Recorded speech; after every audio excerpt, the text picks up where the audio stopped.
हाय दोस्तों। जैसे कि मुझे याद है कि मैंने आपको यहाँ तक आपको करा दिया था। इससे पहले मैं जो बात बोलता हूँ वो हमेशा बोलूँगा कि डिस्ट्री का क्लास नोट्स आपको मिल रहा है। डिस्ट्री मॉडर्न हिस्ट्री का पूरा पार्ट आपको मिल चुका है, थोड़ा सा बचा हुआ जो अब ख़त्म होने पे है। 2022 का क्लास नोट्स अपडेट 2022 तक का किया गया है, इसमें कोई शक नहीं है। इसलिए आप हिस्ट्री को अगर पढ़ना चाहें तो मणिकांत सर का ये नोट्स मैं आपको हमेशा वर्ल्ड हिस्ट्री का नोट मैंने आपको यूट्यूब चैनल प्लेलिस्ट में आप जाके देख सकते हो, वहाँ आपको मिल जाएगा वर्ल्ड हिस्ट्री का नोट्स। वहाँ भी 2022 तक का मुद्दा उठाया गया है, कोरोना काल तक का, और यहाँ भी आपको मॉडर्न हिस्ट्री में भी 2022 तक का मुद्दा उठाया गया है, जो आपको स्पेक्ट्रम में मिलता है लेकिन आपको काफ़ी लार्जेस्ट वहाँ मिल जाता है। तो उसे संक्षिप्त में यहाँ सर ने लिखा दिया कुछ हद तक 2022 तक की हिस्ट्री को, लेकिन कोई करता नहीं है सर, कोई सर भी नहीं पढ़ाते हैं, मणिकांत सर के द्वारा पढ़ाया गया। क्योंकि आजकल सारे क्वेश्चन करंट के इशू पे पूछे जाते हैं यूपीएससी में, मेरा मानना है और सर का भी कहना है। बस मैं इसे ज़्यादा नहीं कहता हूँ, क्योंकि कुछ लोग हैं जो हमसे भी ज़्यादा समझदार हैं, कुछ लोग ना समझदार हैं तो वो समझ भी जाते हैं, अपनी इशारा ही उनके लिए काफ़ी है। तो मैं आपको यहाँ तक मैंने आपने नोट किया होगा। अब 1919 का आप जब देखोगे कि 1919 का भारत शासन अधिनियम सर ने किस प्रकार बताया, और 1919 का रोडेक्ट एक्ट की घोषणा गांधी जी के द्वारा रोडेक्ट एक्ट सत्याग्रह आंदोलन किस प्रकार चलाया, तो सर का देखोगे कितना अच्छा से एकदम साधारण लैंग्वेज में, लगेगा ही नहीं कि हाँ ये किताबी भाषा है। आप भी उससे बिलीव नहीं कर सकते हो, विश्वास नहीं कर सकते हो कि कितना सरल भाषा में लिखा हुआ है। किताबी भाषा अलग होती है और आप जब बोलते हो, क्योंकि लिखना और बोलना आसान है, बोल दोगे आप कुछ भी, लेकिन जब लिखना बैठोगे तो लिख नहीं पाओगे। सर ने उसी भाषा में, जिस भाषा में आप बोलते हो उसी भाषा में सर ने लिखा दिया। तो ये बात बहुत मुझे भी अच्छी लगी और आप लोग को भी अच्छा लगेगा। इसे मैं कहता हूँ घर बैठे हुए क्लास नोट्स आप घर बैठे हुए हिस्ट्री का एक मॉडर्न हिस्ट्री का क्लास नोट्स तैयार कर सकते हो। दिल्ली से मंगाओगे काफ़ी खर्च बैठेगे, पुराना नोट्स मिलेगा, क्योंकि नए नए सर आए हैं हिस्ट्री में, पुराने सब सर अपना अलग कोचिंग संस्था खोल लिए, तो आपको पुराना नोट्स मिलेगा, नया नोट्स बिल्कुल नहीं मिलेगा, मार्केट में नहीं है उपलब्ध। चलिए अब मैं आपको आ जाता हूँ 1919 का। आपने यहाँ तक नोट किया होगा ये सब, अहमदाबाद मिल मजदूर आंदोलन।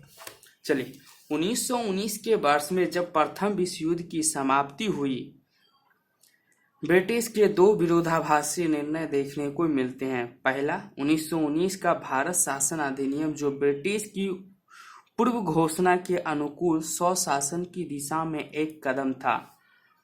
लॉरेक्ट एक्ट जो एक काला कानून था।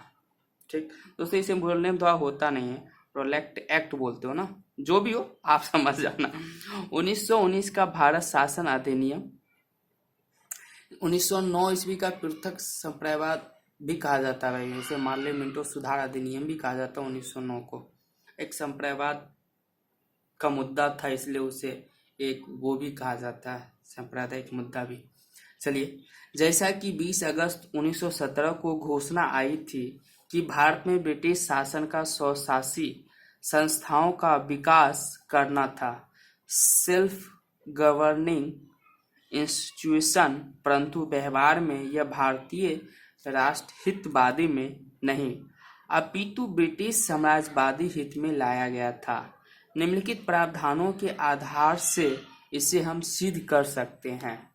देखते हैं भाई क्या सिद्ध होगा। पॉइंट नंबर मैं इसे पॉइंट सा इसे बिंदु पॉइंट में देते थे, आपकी कोई भी इच्छा कुछ भी पॉइंट में दे सकते हो। स्वशासन को खोखले आश्वासन के बाद जो पद्धति लाई गई वह थी प्रांतों में द्वैध शासन। प्रांतों में द्वैध शासन, आप लिखा हुआ प्रांतों में द्वैध शासन। द्वैध शासन का वास्तविक उद्देश्य भारतीयों को शक्ति में भागीदारी नहीं देना था। तीसरा, यद्यपि मताधिकार का थोड़ा विकास किया गया, अर्थात लगभग 65 लाख लोगों को मताधिकार मिला, परंतु सोची समझी नीति के तहत मध्य वर्गीय बुद्धिजीवियों की तुलना में जमींदारों के बीच अधिक मताधिकार का विस्तार किया गया। जमींदार के बीच, मध्य वर्ग के बीच और बुद्धिजीवी के, निम्न वर्ग के पास नहीं मताधिकार का अधिकार था भाई, देख लो ये सब फंदा था। यद्यपि यह है सैद्धांतिक रूप से पृथक निर्वाचक आलोचना की गई, पृथक निर्वाचन की आलोचना की गई, परंतु व्यवहार में यह सिख, एंग्लो इंडियन तथा यूरोपियन समूह के बीच इसका विस्तार किया गया। संदेह सौनो धो यो ऊपर में डबल रेप यातिक संध्यायतिक। इसके कारण भारतीय राजनीतिक तथा सांप्रदायिकरण भी हुआ, चूंकि केंद्रीय प्रशासन में भारतीयों की कोई भागीदारी नहीं थी, केंद्रीय प्रशासन में भागीदारी नहीं थी, परंतु पहली बार प्रांतीय स्तर पर सीमित रूप में ही सही उन्हें थोड़ी शक्ति दी गई। इसलिए अखिल भारतीय स्तर के नेता भी प्रांतों की ओर देखने लगे। स्वाभाविक रूप में हिंदू नेता हिंदू बहुल प्रांत की ओर और मुस्लिम नेता मुस्लिम बहुल प्रांत की ओर देख रहे थे। यही सब तो मुद्दा था सांप्रदायिक बनने का भाई। अब देख लेते हैं 1919 का भारत शासन अधिनियम। ये क्वेश्चन आपके लिए, इसका आंसर आप किस प्रकार लिख सकते हो, आप बेहतर ढंग से लिख सकते हो। इससे पीछे कई टॉपिक आप पढ़ सकते हो, अच्छे से लिख सकते हो भाई, और अपनी भाषा में लिख सकते हो। 2 से 3 बार लिखोगे अपने आप हिस्ट्री आपको लगेगा मुझे याद ही हो गया। और किसी अन्य बात की बजाय ब्रिटिश साम्राज्यवादी हित में लाया गया था। टिप्पणी कीजिए। लॉरेट एक्ट सत्याग्रह आंदोलन 1919। इसे बोलने मुझे होता नहीं है। वही प्रथम विश्व युद्ध के पश्चात भारतीयों को लॉरेट एक्ट जैसा काला कानून दिया गया। गांधी जी स्तब्ध रह गए काला कानून जैसा, अचंभित हो गए, क्योंकि युद्ध प्रयास में उन्होंने भी ब्रिटिश का साथ दिया था। फिर उन्होंने कहा युद्ध प्रयास को प्रथम युद्ध उन्होंने साथ दिया था। उन्होंने कहा भारतीय स्वाभिमान के लिए इस प्रकार के काले कानून का निरसन आवश्यक है। निरसन मतलब विरोध करना आवश्यक है, और इसके विरुद्ध अखिल भारतीय आंदोलन आरंभ करने का निर्णय लिया गया। इसके लिए एक अखिल भारतीय सत्याग्रह समिति का गठन किया गया। पहले आंदोलन चलाने के लिए 30 मार्च की तिथि तय की गई थी, फिर उसे आगे बढ़ाकर 16 अप्रैल कर दिया गया। चूंकि यह एक अखिल भारतीय आंदोलन था, इसलिए यह भारत के विभिन्न क्षेत्रों में यथा दिल्ली, बम्बई, पंजाब आदि क्षेत्रों में आरंभ हुआ। फिर इसी क्रम में 13 अप्रैल 1919 को पंजाब के अमृतसर शहर में जालियांवाला बाग में नरसंहार हो गया। गांधी स्तब्ध रह गए। 18 अप्रैल 1919 को इस आंदोलन को वापस ले लिया गया। देख रहे किस प्रकार से आंदोलन गांधी जी फिर वापस लेते हैं। एक नरसंहार घटना घट जाती है जालियांवाला बाग पंजाब में। यह सही है कि तत्कालिक रूप से यह आंदोलन सफल नहीं दिखता, फिर भी इनके महत्व निम्न है। इसका महत्व देख लेते हैं भाई। वैसे लॉरेट एक्ट, ऐसे क्या बोलते हैं, रोलेक्ट एक्ट 30 वर्ष आगे तक रहा, परंतु सरकार ने किसी भारतीयों को उस आधार में गिरफ्तारी की हिम्मत नहीं की। 3 वर्ष आगे तक रहा लेकिन किसी को हिम्मत नहीं हुई।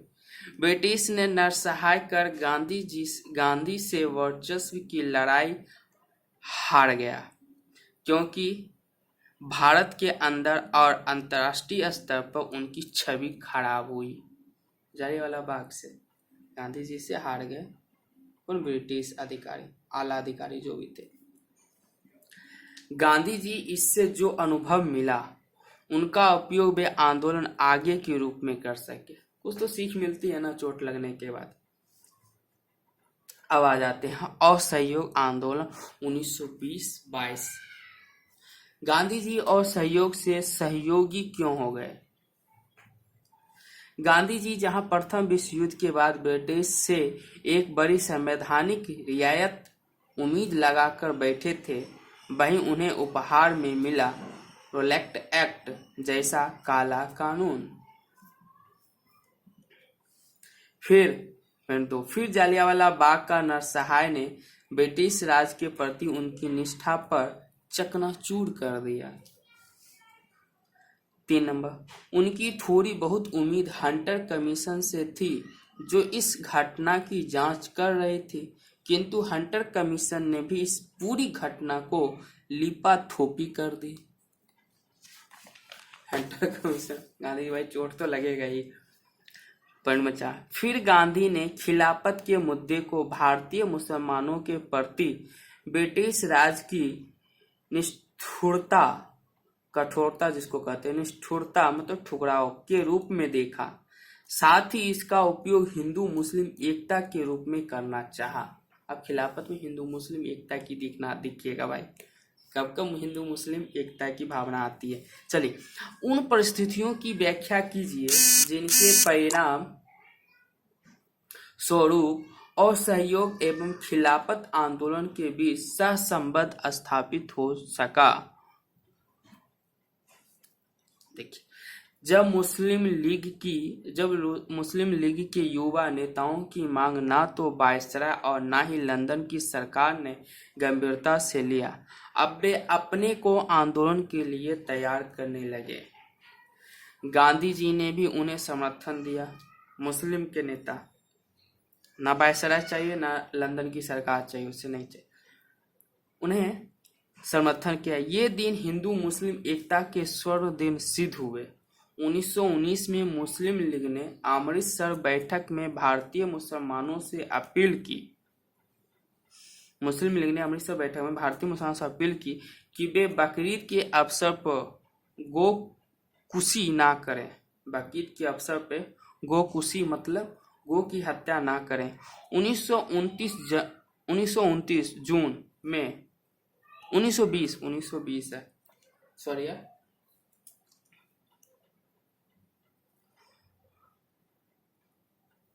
1920 जून में अपने इलाहाबाद बैठक में मुस्लिम लीग ने खिलाफत का प्रस्ताव पारित किया। इस प्रस्ताव में वे ब्रिटिश वस्त्रों से लेकर अन्य क्षेत्रों में ब्रिटिश शासन के बहिष्कार की मांग उठाई गई थी। 1920 से 22 का काल चल रहा है ना। अब गांधी जी कांग्रेस पर भी इस बात का दबाव डालने लगे कि कांग्रेस भी पंजाब ज्यादती, खिलाफत ज्यादती और स्वराज की मांग के मुद्दे पर एक अखिल भारतीय आंदोलन आरंभ करे। ठीक, कांग्रेस भी। हालांकि कांग्रेस के अंदर गांधी जी का कुछ विरोध हुआ, परंतु गांधी जी अगस्त 1920 में असहयोग आंदोलन करने में सफल रहे। सितंबर 1920 में कलकत्ता के अधिवेशन में इसकी अध्यक्षता लाला लाजपत राय ने की और सहयोग प्रस्ताव को स्वीकृति मिली। फिर आगे दिसंबर 1920 के नागपुर के नियमित अधिवेशन में इसे स्वीकृति मिल गई। फिर इस आंदोलन की बड़े व्यापक स्तर पर शुरुआत हुई। इस आंदोलन में स्वदेशी एवं बहिष्कार की एक संपूर्ण योजना बनाई गई थी, जिसके तहत ब्रिटिश वस्तुओं का बहिष्कार, शिक्षण संस्थाओं का बहिष्कार, न्यायालय के बहिष्कार के साथ अगर जो समझी गई तो सरकारी सेवा के बहिष्कार से लेकर सिविल नाफरमानी आंदोलन तक शामिल था। गांधी जी ने भारत के विभिन्न वर्गों को संगठित करने के लिए एक वर्ष में स्वराज का नारा दिखाया। अब इस बीच में कांड हो जाएगा भाई, बहुत अच्छी बात है, इसे सुनना फिर क्या कांड हो जाएगा, फिर ये आंदोलन वापस हो जाएगा। असहयोग आंदोलन किस कारण से बहुत विशिष्ट एवं महत्वपूर्ण आंदोलन माना जाता है? असहयोग आंदोलन को क्यों? क्योंकि हिंदू मुस्लिम की एकता था। कांग्रेस के नेतृत्व में असहयोग आंदोलन पहला जन आंदोलन था और अगर समकालीन मानक पर देखा जाए तो संभवतः विश्व का सबसे बड़ा जन आंदोलन था। उस समय के अगर समकालीन देखा जाए तो विश्व का सबसे बड़ा जन आंदोलन था। इसमें किसानों, महिलाएं, श्रमिक, बुद्धिजीवियों, छात्राओं सभी की महत्वपूर्ण भागीदारी हुई। इसे हिंदू मुस्लिम एकता भी समर्थन भी प्राप्त हुआ। हिंदू मुस्लिम की एकता भी समर्थन प्राप्त। 4 पॉइंट में देखा। अब डफरिन की तरह कोई भी ब्रिटिश वायसराय यह वक्तव्य नहीं दे सकती थी कि कांग्रेस महज मुट्ठी भर अल्पसंख्यकों का प्रतिनिधित्व करती है। डफरी ने कहा था ना भाई इसे पीछे वाले में कि एक मुट्ठी भर है, इसे मैं देखना चाहता हूँ कब ये टूट जाएगा। कांग्रेस के संविधान में भी परिवर्तन हुआ तथा अब कांग्रेस केवल संवैधानिक साधनों की जगह प्रत्येक प्रकार के उचित एवं शांतिपूर्ण साधनों का प्रयोग कर सकती थी। छठा, रचनात्मक कार्यक्रम भी असहयोग आंदोलन का एक हिस्सा था। इसके तहत देशी शिक्षण संस्थाओं की स्थापना हुई। उदाहरण के लिए बिहार विद्यापीठ, काशी विद्यापीठ, जामिया इस्लामिया आदि। कांग्रेस के संगठन में भी सुधार किया गया ताकि कांग्रेस जन आंदोलन के दायित्व को निभा सके। सीमाएं। खिलाफत का मुद्दा एक धार्मिक मुद्दा था, अतः एक धार्मिक मुद्दे पर इतने बड़े राजनीतिक आंदोलन को संगठित कर अनजाने ही गांधी जी ने धर्म के औचित्य कर दिया। इसका फायदा आगे मुस्लिम लीग ने उठाया। साथ ही खिलाफत आंदोलन के मध्य मुस्लिमों नेताओं के बीच जो धर्मनिरपेक्ष थे वह हाशिए पर चले गए। वही धार्मिक रूप से रूढ़िवादी उलेमाओं वर्ग के थे।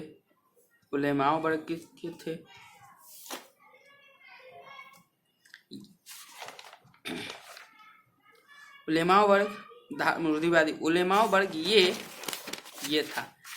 ये नेतृत्व के लिए आ गए थे, इसलिए मुस्लिम समाज में इसकी प्रतिष्ठा बढ़ गई। उलेमाओं की प्रतिष्ठा उसी समय से बढ़ी थी। 2. गांधी जी के द्वारा अचानक इस आंदोलन को लिए जाने से युवक में निराश हुई। वापस अचानक यहाँ पे गलती हो गया था यार, वापस होगा, वापस लिख दिया।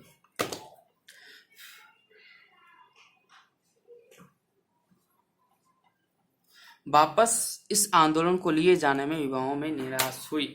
तो दोस्तों अब स्वराजिस्ट एवं अपरिवर्तनवादी का विवाद, मैं आपको ये टॉपिक कल बताऊंगा। क्या है स्वराज, मतलब स्वराजिस्ट मतलब जो स्वराज की मांग कर रहे थे उसे स्वराजिस्ट कहा गया। तो स्वराज का मुद्दा और अपरिवर्तनवादी विवाद देखेंगे, किस प्रकार हम परिवर्तन होगा, ये सारे गांधी जी के द्वारा, और सहयोग आंदोलन वापस आएगा, किस वजह से गांधी जी ने वापस लिए, सारे मुद्दे आपको कल देखेंगे। रचनात्मक कार्यक्रम गांधी जी ने चलाया था, किस प्रकार से हम भागीदारी बैठाएंगे। साइमन कमीशन बहिष्कार होगा, स्वराजिस्ट आंदोलन होगा, उपलब्धियां देखेंगे, सीमाएं देखेंगे।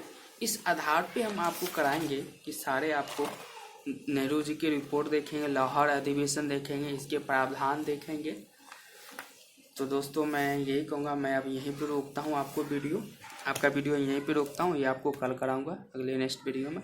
आप हमारे चैनल को ज़्यादा से ज़्यादा लाइक, सब्सक्राइब और ज़्यादा से ज़्यादा शेयर करें। जय हिंद, जय भारत। हम आपको क्या कहते हो आप, क्रैश कोर्स का PDF for email, Telegram, WhatsApp, जिस पे हो आप मुझसे आप कमेंट करके मांगो, मैं आपको बिल्कुल फ्री में दूंगा, उसका कोई चार्ज नहीं लगेगा। 2 महीने में आप PT की तैयारी अच्छे से कर सकते हो घर बैठे, बिल्कुल क्विक नोट्स।